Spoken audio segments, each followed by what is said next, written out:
15 do livro do Gênesis não mostra mais aquele Abraão forte, não mostra mais altares. O capítulo 15 do Gênesis mostra um Abraão quebrado, fragilizado, só os cacos, a ponto de querer desistir, a ponto da dúvida e a incerteza chegar. Os irmãos hão de convir que a situação ficou tão emocionalmente incontrolável que precisou Deus intervir. Veja que quando começa o capítulo 15, não começa com Abraão, começa com Deus. A Bíblia diz no capítulo 15 que no meio da crise, da incerteza, da perturbação e do fracasso deste homem, onde Deus poderia desistir e fazer vista grossa, Deus vem e diz: Abraão, não tenha medo, eu sou o Senhor Deus Todo-Poderoso, eu sou o teu galardão e a tua recompensa será grande. Veja que a proposta e a palavra de Deus é estimulativa, é motivacional. Deus não vem apresentando a fraqueza dele. Na fraqueza dele, Deus vem dizendo: eu estou aqui, conte comigo.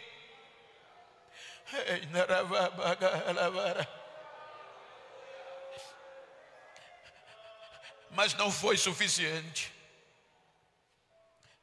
Veja que pela primeira vez há um questionamento de Abraão com Deus, de forma duvidosa. A resposta de Abraão foi da fraqueza. Ele diz: mas como, Senhor? Ele estava dizendo: mas como o Senhor é comigo, que até agora eu continuo sem filhos. Como o Senhor é comigo, que a sua promessa já faz 10 anos, e a Bíblia diz que a esperança tardia adoece o coração. Como é que o Senhor disse que é comigo e até agora nada? O único herdeiro que eu tenho para ter como filho hoje é um servo que nasceu na minha casa, Eliezer, o Damasceno. Aí Deus diz: não, Abraão, não será ele. O que eu te prometi está de pé, o teu herdeiro vai sair das tuas entranhas. Mas não foi suficiente.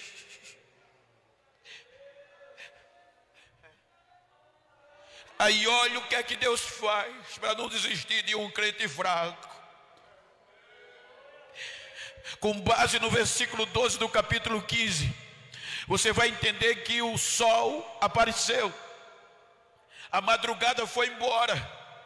Aí a Bíblia diz que Deus levou, no meio da fraqueza, Deus levou Abraão para fora da tenda. E o sol já brilhava, com base no versículo 12 do capítulo 15. E disse: agora olha para o céu e vê as estrelas, e conta, se assim puderes. A Bíblia diz que Abraão diz: eu não posso contar. Aí Deus diz: assim é a sua descendência, ou será depois de você, vai ser incontável. A promessa está viva. Quando você vai lendo o capítulo 15, em uma visão crítica, segundo alguns eruditos, entenda o que eu estou dizendo. Em uma visão crítica, eles dizem que quando Deus tira Abraão para fora, para mostrar a ele quebra o princípio natural do cosmos. Porque o versículo 12 diz: ao pôr do sol. Então o diálogo foi durante o dia. Então Deus, para mostrar a Abraão que mesmo na fraqueza ele não desiste da promessa nem do crente, ele faz Abraão ver estrela durante o dia. Por quê? Porque ver estrela durante a noite qualquer pessoa vê, é comum, mas para ver estrela durante o dia, no brilho do sol, só quem tem promessa, só quem faz parte da graça, só...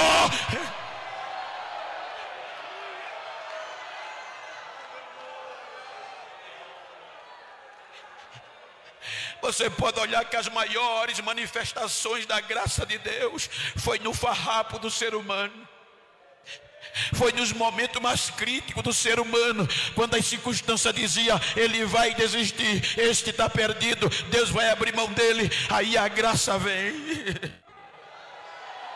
O versículo 12 diz que se pondo o sol, veio um sono sobre Abraão, e Deus disse a ele: faz um sacrifício. Ele preparou animais como cabra, carneiro, novilho de 3 anos, pombos, rolinhas, separou-os e pôs, e veio o sono. Quando o sono caiu, no capítulo 15, o fogo do céu desce. A Bíblia diz que o fogo passa e aceita o sacrifício, e Deus renova aquele crente fraco, e ele termina o capítulo 15 de cabeça erguida.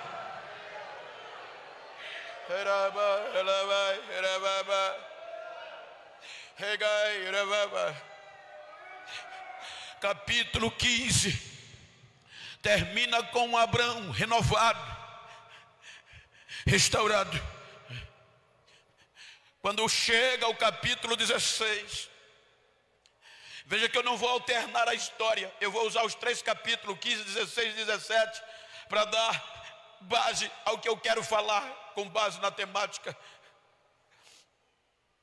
O capítulo 16 vem logo após.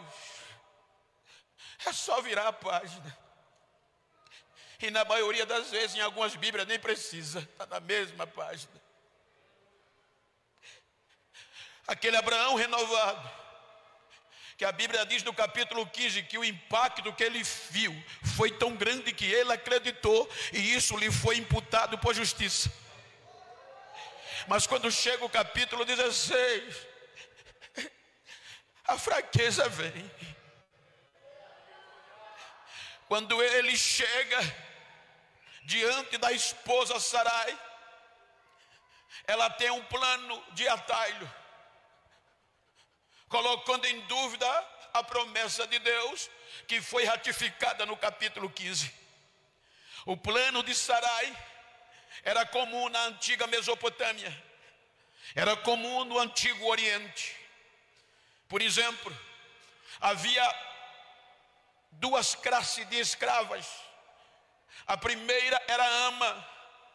Essa classe de escrava era a escrava do patrão. Quando a Bíblia diz que Abraão tinha servos e servas, estas servas estavam na classe de ama. Mas a outra era Cifar, a escrava que fazia parte da classe Cifra era a escrava da patroa. Por isso que a Bíblia diz que Agar era escrava ou serva de Sarai e não de Abraão.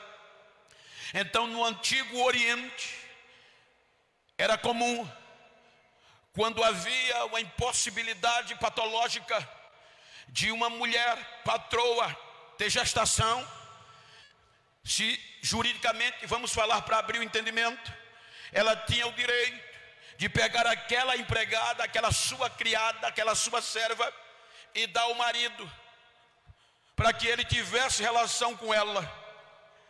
E quando o menino nascesse, quem dava o nome era a patroa.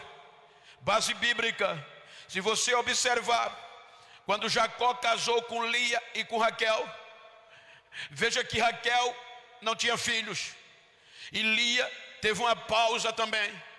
Então o que elas fizeram? Deram as servas a Jacó. E quando os meninos nasceram, não foi Jacó que deu o nome, foram elas.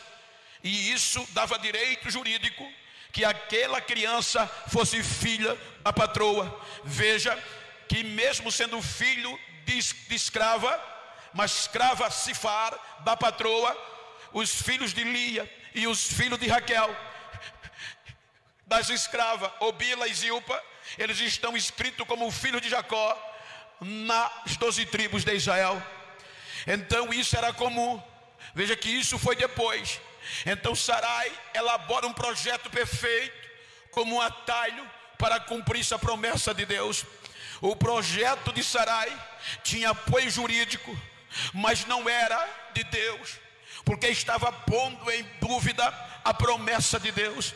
E aquele Abraão que sai do capítulo 15 renovado, falou com Deus e o fogo caiu, a fraqueza vem e mais uma vez toma ele, e em vez dele confiar na promessa de novo, ele aceita o projeto de Sarai.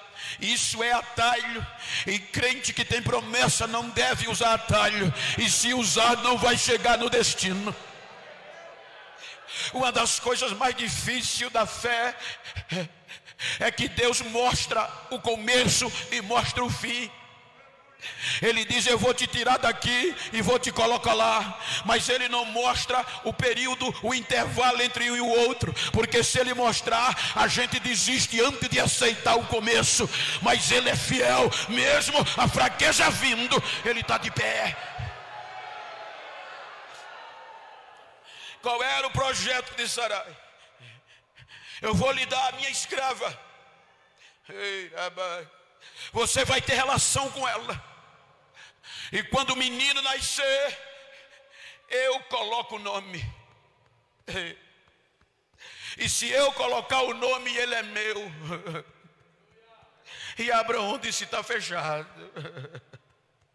Mas o plano de Deus não era isso. Isso foi fraqueza humana.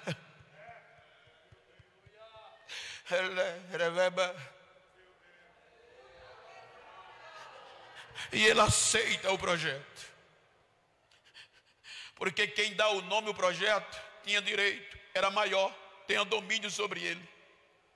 Os irmãos vão perceber que um projeto não dá nome ao projetista, mas é o projetista que dá nome ao projeto.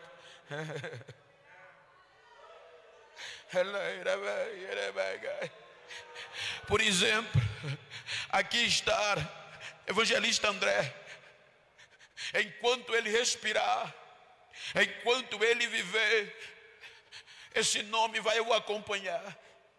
E nunca ele vai esquecer que alguém maior que ele lhe deu esse nome. Então quem dava o nome tinha poder sobre quem recebeu. Então o projeto de Sarai era perfeito.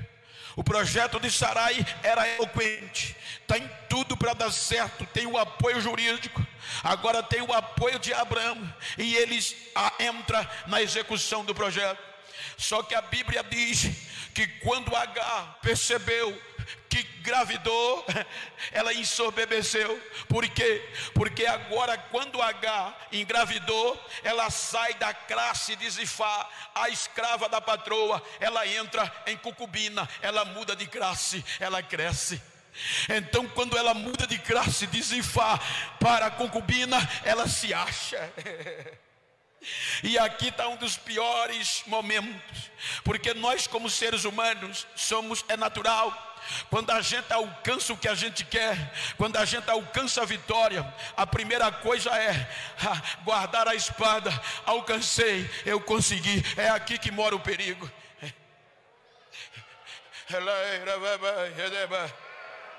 Eu digo isso porque eu estou falando para uma nova geração, na sua maioria. Muitas vezes eu levo tapinha nas costas. Por exemplo, no começo do mês, fevereiro, eu estava pregando em um congresso em Paris. Preguei um final de semana, voltei, preguei aqui no Brasil. Preguei um meio de semana no Brasil e fui para o norte dos Estados Unidos pregar em 2 congressos. Preguei agora nesse mês no norte dos Estados Unidos e fui para o sul pregar em Orlando. Mas preguei em Orlando no dia 14 e 15. Tive que voltar para o Brasil para pregar no congresso no Paraná. E preguei no Paraná, de lá mesmo só fui trocar a mala e já voltei para os Estados Unidos de novo. Aí é neste momento que você muitas vezes vem sentado na primeira classe de um avião, que as aeromoças vêm e acham que você é: doutor, eu estou aqui. É nessa hora que vem a agonia no coração. Você está na área que acha que chegou, e é aí que mora o perigo, você se achar, porque mudou de classe. Aí às vezes, como ser humano, meu coração palpita, dizendo: agora eu sou, ninguém me segura. Mas quando eu chego em casa, a primeira coisa eu tenho no quintal plantado é pegar um pedaço de cana. E quando eu pego um pedaço de cana, começo a rasgar no dente. E enquanto eu estou rasgando, o Espírito Santo está dizendo para você não esquecer de onde veio. Quem é? Sou eu. Quem é? Sou eu.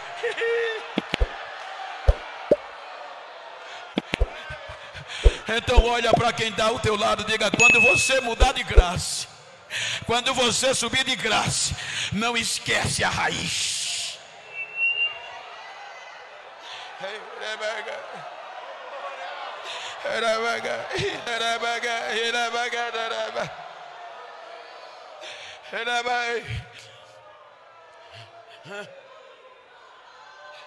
H se achou,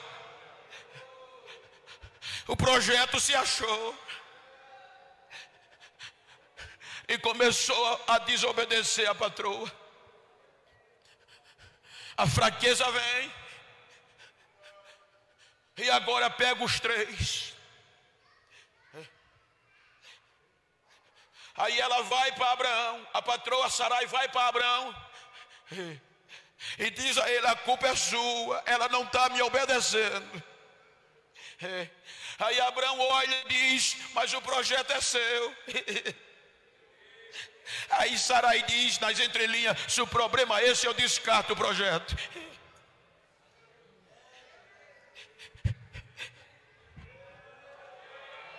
Eu desisto de dar nome ao projeto. Abraão, na fraqueza, Abraão abre mão do direito, porque na época era comum e era legal. O patriarca era o juiz das causas familiares.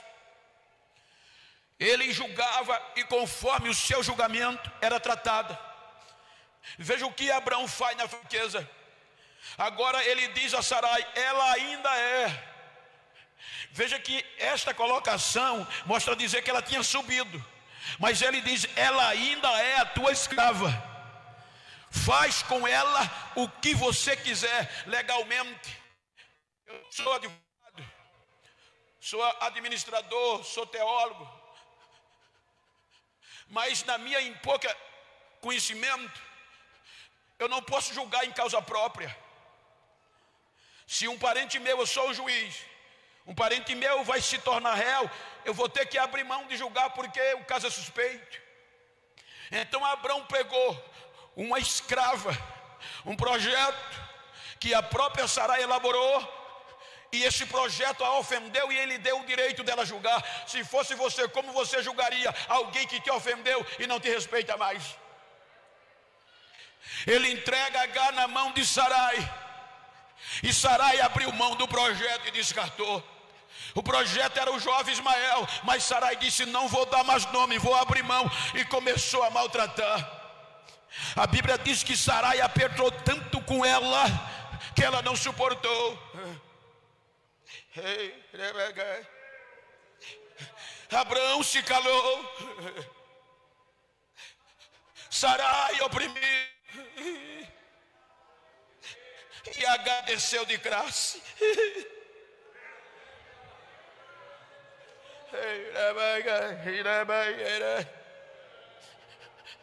A Bíblia diz que não suportando ela, teve que fugir. E para onde ela foge? Destino ao Egito. Veja que o trajeto dela deixou Canaã para voltar para o Egito. Porque quando nós lemos o texto, que ela abriu mão: vou desistir, não suporto mais. O anjo do Senhor foi encontrá-la no deserto de Sur. Quando você olha Êxodo 14, o deserto do Sul foi o primeiro deserto que o povo de Israel fez. Agar estava fazendo o caminho contrário. Ou seja, quando ela saía de Canaã para o Egito, os filhos de Israel lá na frente, o projeto saiu do Egito para Canaã, e o deserto de sul passou o mar, já era o deserto do sul, era o último estágio para entrar no Egito. Ela estava prestes a desistir, porque o projeto foi descartado por Sarai. Ela disse: eu não vou dar nome. Aí quando ela está com um pé quase no Egito, veja o que a Bíblia diz: o anjo do Senhor, teofanicamente, é o próprio Deus. Deus não mandou o anjo, ele foi e gritou: Agar, de onde você vem e para onde você vai? Agora julga pela ótica humana. Pela ótica humana, aonde você apoiaria? Você ia ficar do lado de Abrão e Sarai, ou de lado de uma escrava, um projeto descartado? Pela lógica humana, era para a graça de Deus ir em Canaã, mas ela contraria. A graça de Deus não vai em Canaã, ela vai no deserto.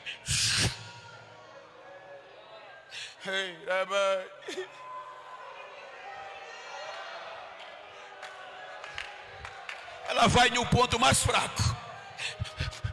Ela vai para um projeto que estava desistindo, sem advogado, sem promotor, sem direitos, sem proteção. Abraão era juiz, Sarai teve o direito de julgar, mas o projeto foi descartado. Não tinha advogado, nem promotor, nem direitos. A graça de Deus vai lá.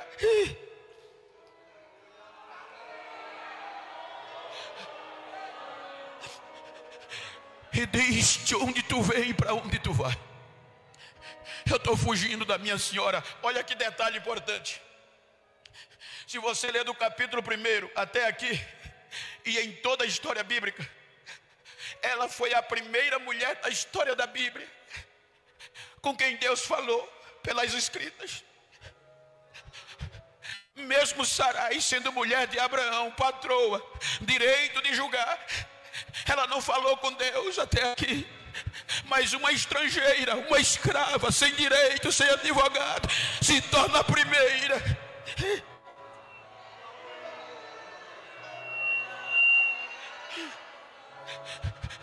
Isso quer dizer que Deus, a graça de Deus, age diferente do homem.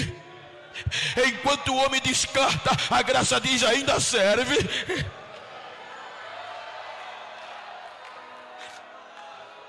Eu já falei isso, vocês devem ter ouvido, me permita que venha à mente, porque eu disse que eu não estou pregando para super crente.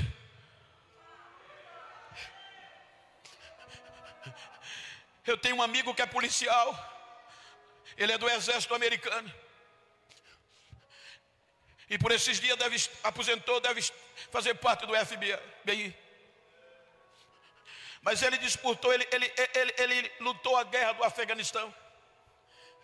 E como ele é meu amigo, eu já me hospedei com ele na minha casa. E eu exaltei a coragem dele. Como vocês têm coragem de enfrentar uma guerra? Ele disse: é comum. O segredo não está na nossa coragem, está no treinamento, na preparação. Ele disse: quando nós vamos à guerra, a vida do companheiro é mais importante do que a minha.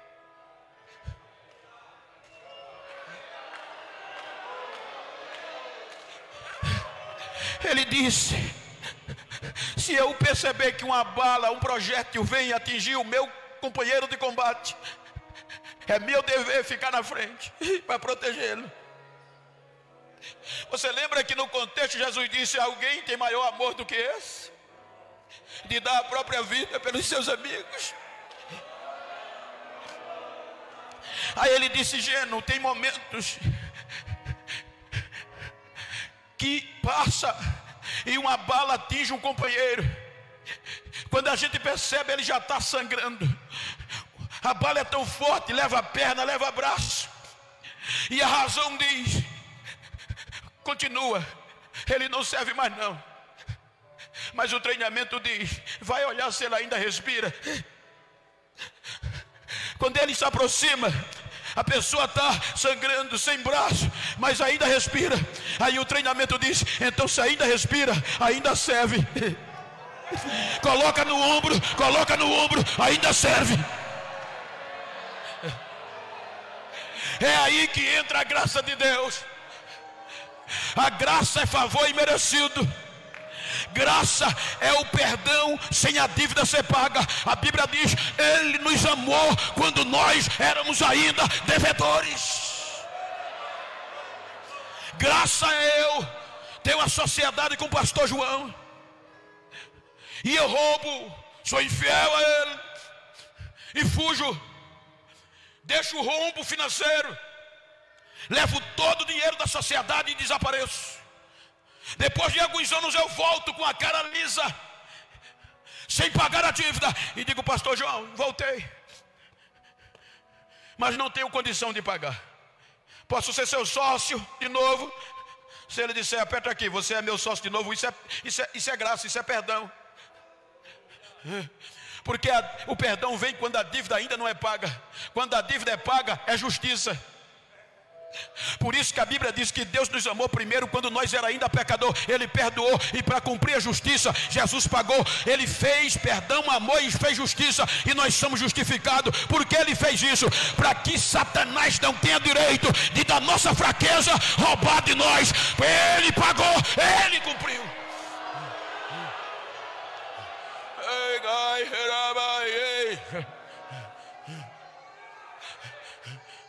A graça vai.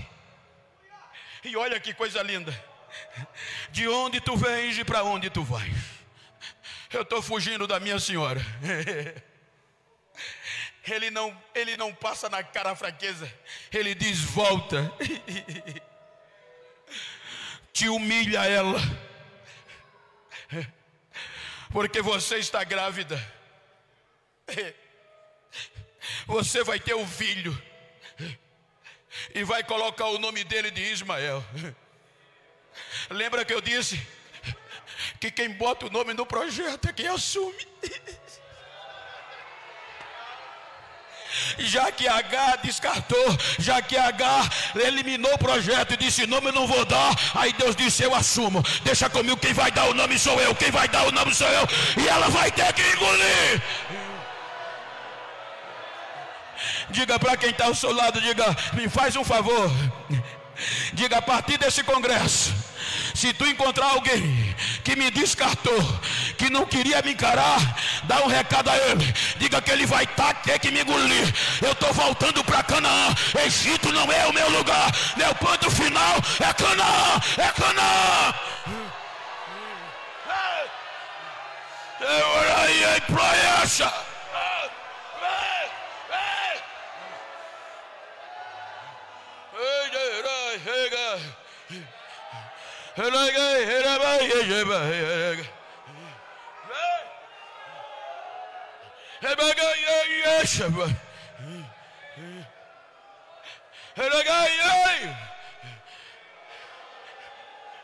Ela volta.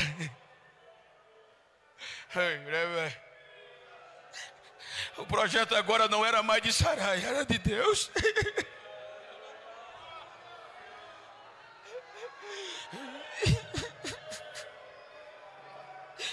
Só a graça de Deus faz isso, gente.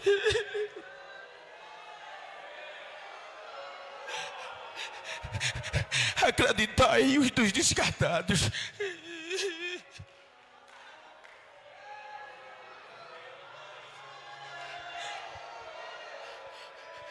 É a primeira vez que eu estou aqui.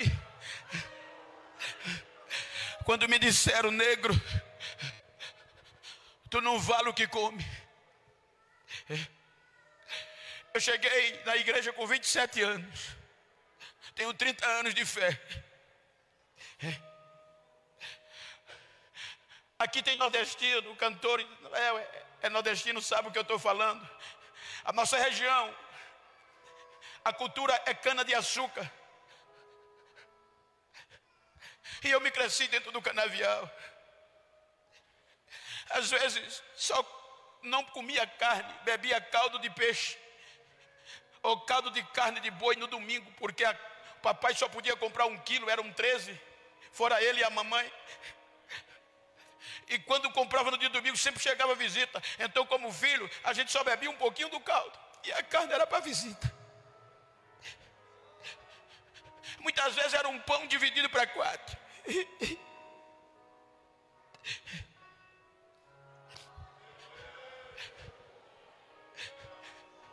E pela minha cor, e pelo meu jeito, diziam: esse negro não vale o que come. E por muitas vezes eu disse: eu vou me suicidar, mas não conseguia. 92, um jovem chegou e pregou para mim, mas eu disse: ninguém acredita em mim. Ele disse: eu conheço alguém que não descarta você. É Jesus.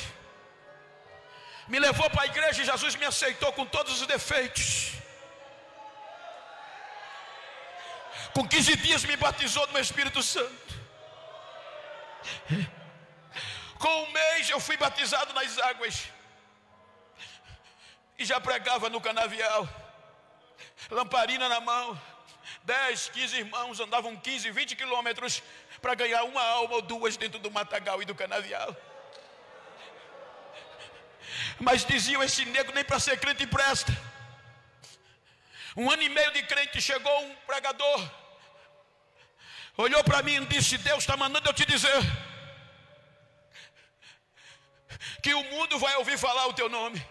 93, entrando 94, o Brasil vai ser pequeno.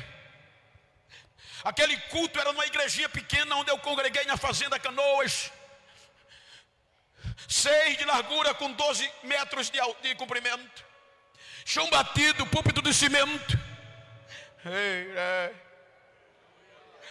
Aí terminou o culto, fomos para casa. Na quarta-feira foi um grupo de obreiros que sabia que eu orava, eu não perdi um culto, e foi dizer a mim: Bento, a gente está preocupado com você. Comigo o que é que eu fiz? Nada, é com o culto de domingo. Mas por quê? O que o pregador disse não era para você. Ouvir lá de fora é fácil, mas ser descartado pelos de dentro é mais difícil.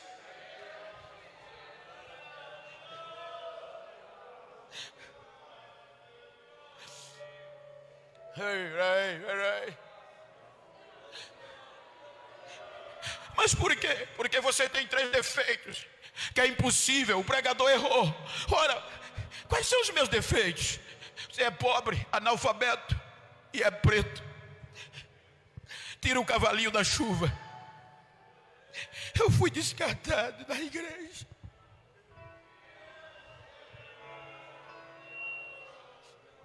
Eu disse: nunca mais eu entro numa igreja. Na quinta-feira de manhã eu fui orar. Estava de folga da usina, eu tremei o emprego. Dobrei o joelho com meia hora. Eu costumava na folga passar o dia na igreja com meia hora de oração. Eu disse: eu vou me levantar e nunca mais eu entro numa igreja. Eu estava só os cacos. Eu disse: eu não vou ser mais crente. Aqui eu não valho nada. Quando eu fui me levantar, a graça de Deus veio. O Espírito Santo veio e me disse: eu não desisto de você. Eu fazia força, não consegui. 4 horas da tarde eu me levantei chorando e fui para casa. Antes de eu chegar em casa, veio um jovem correndo: a tua filha passou mal e foi para o posto de saúde. Eu fiz a volta, voltei para o posto. Quando cheguei lá, o médico disse: tua menina já faleceu. Eu fiz todos os primeiros socorros, mas foi muito grave a crise e ela padeceu. Levei-a para casa, prepara o funeral. Agora foi que eu fiquei um farrapo. Peguei ela, coloquei no colo. Quando eu saí do posto, que fui fazendo a curva para minha casa, aí o Espírito vem e diz: vai para casa não, leva ela para onde você estava. E eu vou te mostrar quem eu sou. Eu não vejo como o homem vê. Eu não trabalho como o homem vê. Você é um projeto meu e foi eu que assumi. Eu não vou desistir de você.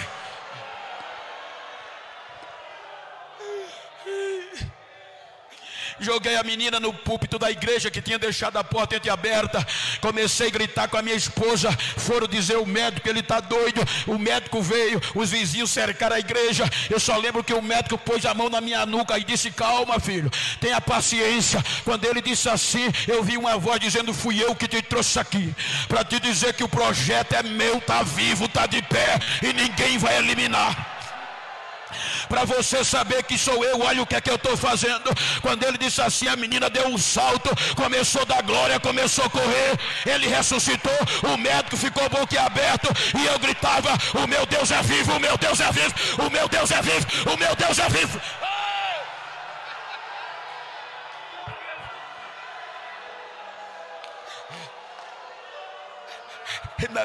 Na minha fraqueza.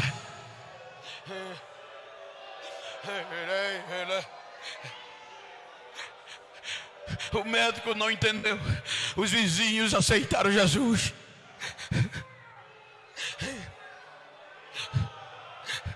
Em 2005, Deus parecia que tinha esquecido. Passei 15 anos aguentando desaforo. De 2004 a 2009. Olha aí, internacional. Vergonha. Cadê? Para qual foi o país que você foi? Projeto falido. E eu só chorava. 2009 eu recebo o recado. O pastor presidente, que eu nunca nem tinha chegado perto, mandou você se preparar. Daqui a 3 meses é a convenção. E você vai ser o primeiro negro e o primeiro alagoano a pregar no estado de Alagoas, na minha igreja, na convenção. Aí Deus colocou o neguinho, eu preguei. Quem me descartou, me botava no braço, me beijava e dizia: neguinho, tu é um projeto de Deus. Não é um projeto de Deus, é Deus que se responsabiliza. 2010, o telefone toca, era a Europa, era a Suíça. Pastor Genival, era Pastor Genival, vem aqui, a Suíça precisa ouvir a sua voz. O neguinho Suíça. 2010, Nova York, o neguinho Nova York. 2012, eu já não tinha mais agenda, só fiz dizer arigatô, era o Japão. Hoje eu prego nas maiores convenções, eu prego no mundo todo. Aleluia, projeto de Deus. É aí que a graça vem. Quando descarta, não desanima, porque está sendo descartado. É o momento da graça.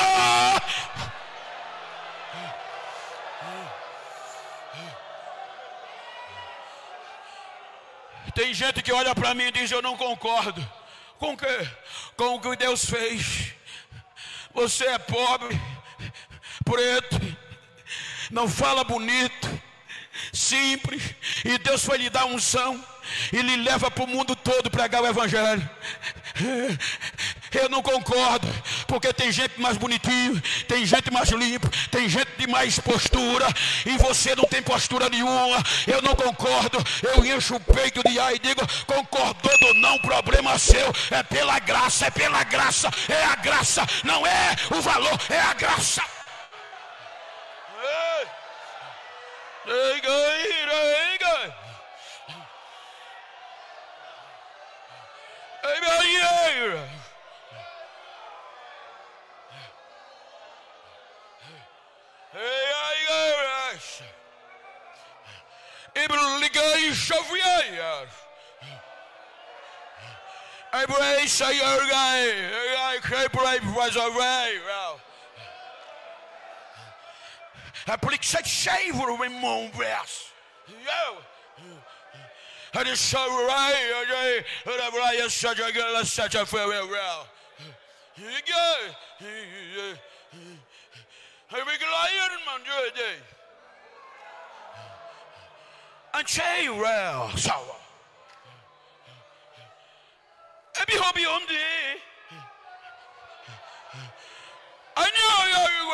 I break say, I know brother Shandaha.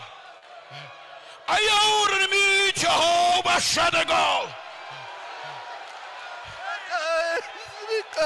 Elias,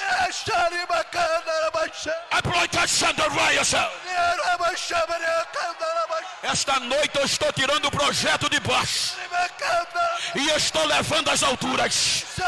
Os meus braços estão acalentando desesperado e a minha glória está enchendo vida nesta noite. Assim diz o Senhor. Agora, agora.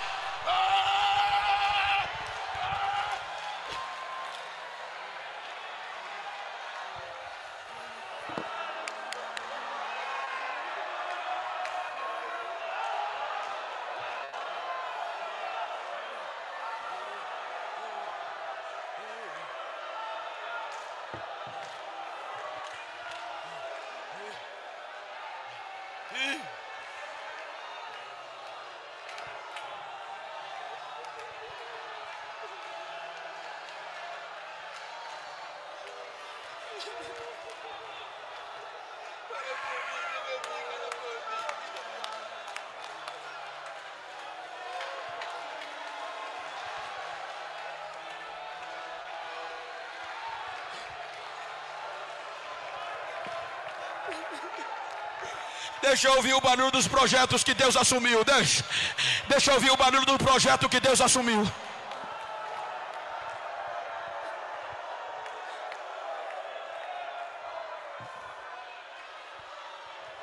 Ela volta. Capítulo 16. Termina dizendo: e o menino nasceu, e Abraão lhe deu o nome de Ismael. Sara descartou, mas Deus não. Sarai abriu mão do projeto, mas Deus não.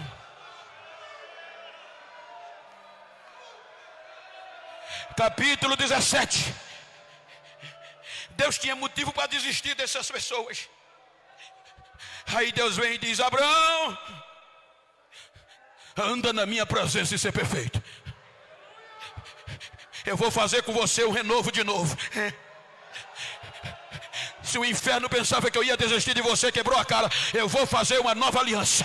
E agora eu vou mudar o teu nome. Não será mais Abraão, mas Abraão. Eu agora vou renovar Sarai também. Não será mais Sarai, mas Sara. O projeto está de pé.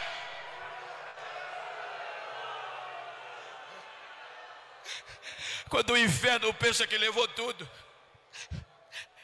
e a única alternativa é desistir, Deus nunca deixa. Ele leva tudo. Eu lembro-me e fiquei emocionado quando vim aqui hoje, porque naquele período que o Pantanal aqui estava pegando muito fogo, a mídia só falava nisso, cobria direto, e eu acompanhava. Falei com o pastor Lucas, até sabendo qual era o perigo para cá.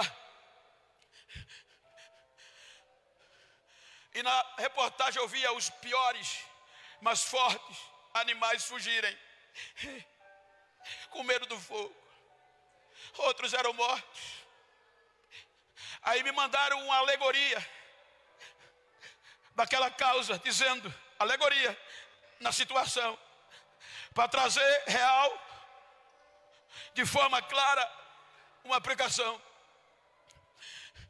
Porque todos os fortes corriam, mas as árvores não corriam. E na alegoria me disseram que o fogo chegava diante das árvores, alegoria, e dizia: todos os animais fortes estão fugindo, você não vai fugir. A árvore dizia: eu não posso. Mas por que você vai ficar? Porque Deus me plantou aqui. O fogo dizia: então eu vou lhe destruir, vou queimar você. A árvore dizia: verdade, você vai passar por mim, vai queimar minhas folhas, meus galhos e meus frutos, mas na minha raiz você não chega. Você vai passar e a minha raiz vai permanecer. Você vai embora, mas a minha raiz vai ficar. E ao cheiro das águas.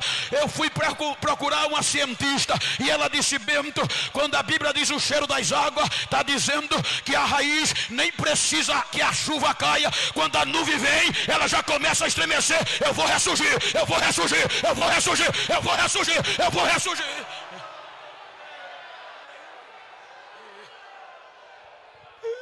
Ei. Como você chegou aqui?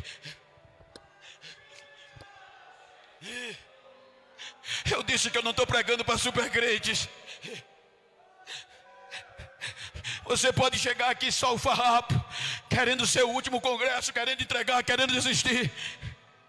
Veja aqui o que Paulo disse na segunda carta aos Coríntios, capítulo 12, a partir do versículo 7. Ele disse que teve uma visão tão inexplicável e inefável que não era normal que o homem contasse. E Deus lhe colocou um espinho na carne para ele não se achar. Um mensageiro de Satanás para o esbofetear. E ele disse por 3 vezes, eu disse: Deus, afaste ele de mim. E Deus disse: a minha graça te basta. Aí ele disse, a partir daí eu comecei a ter alegria na fraqueza. Porque nas angústias, na perseguição, na calúnia, no descartar, eu me sinto fraco. Mas quando eu penso que estou fraco, é aí que eu estou forte. Porque o poder de Deus se aperfeiçoa na minha fraqueza. Você pode estar chegado aqui o bagaço, mas Deus vai fazer você sair daqui inteira, para a glória do nome dEle.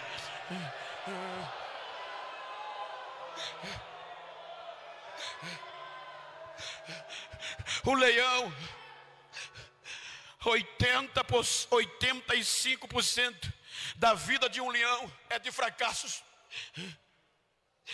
Em cada 10 investidas que o leão dá para capturar a presa, ele erra 7. Aí vem o questionamento: como é que um animal que 80% e 5% da vida é de fracasso é considerado o rei da selva? É porque ele nunca esquece quem ele é. É porque ele nunca desiste. Então diga para quem está ao seu lado: não desista.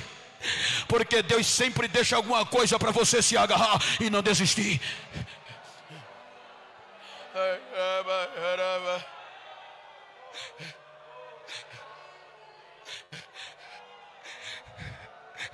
Capítulo 13,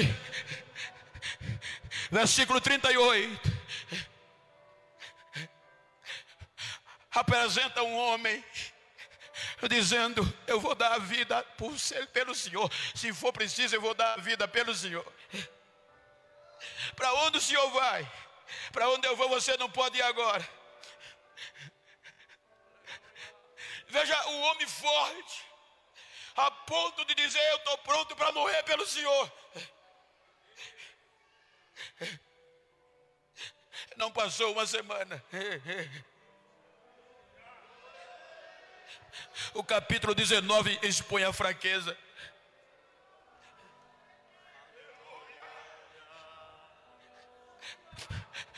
Você é crente, sou não.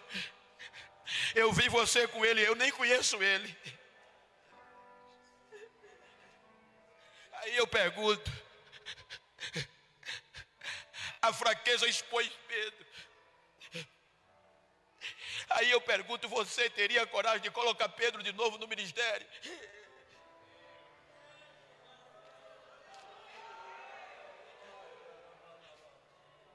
Você teria coragem de cantar de novo junto com Pedro? Você teria coragem de colocar Pedro para coordenar a juventude? No momento mais pejorativo, desviado, afastado, só os cacos. A graça de Deus vai na beira do mar.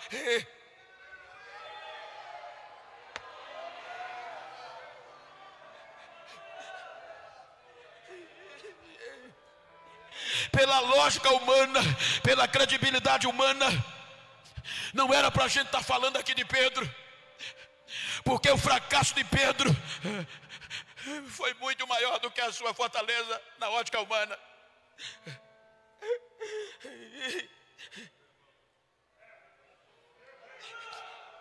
Tu estás pronto para dar a vida por mim? Eu estou pronto para dar, sim, Senhor. Se for preciso, eu morro pelo Senhor. Não passou uma semana, ele desistiu e negou.